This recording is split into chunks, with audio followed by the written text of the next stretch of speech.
Estamos aquí en Paraguay Deportes y empecemos con este video.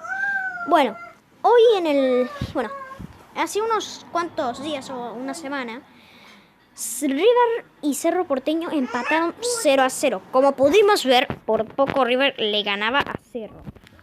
Después del partido del Cerro de la tercera fecha, Sportivo Luqueño que le ganó 2-1 a Nacional. Luego tenemos a Libertad Sol de América 1-1. Guaraní 4 le goleó a 12 de octubre 4-1. Olimpia perdió 2-0 contra Guaireña. En la cuarta fecha, Guaraní le ganó 3-1 a Olimpia.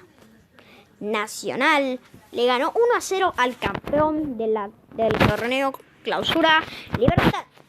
Cerro Porteño ganó 2-0. Cerro. Por parte de eso se quedó con un expulsado. Con Patiño se quedó. Y estos dos Y 12 de octubre perdió contra Sportivo Luqueño y Sol de América le ganó 1-0 a River Plate. Y bueno, la tabla de posiciones es así. Guaraní con 10 puntos, River Plate de Asunción con 7, Sportivo Luqueño con 7, Sol de América con 7, Cerro Porteño con 6, con Nacional con 5, Guaireña con 4, Libertad con 3, Olimpia con 3 y en el 10º lugar y en el último 12 de octubre. Así que espero que les haya gustado bastante este video. No he subido más videos.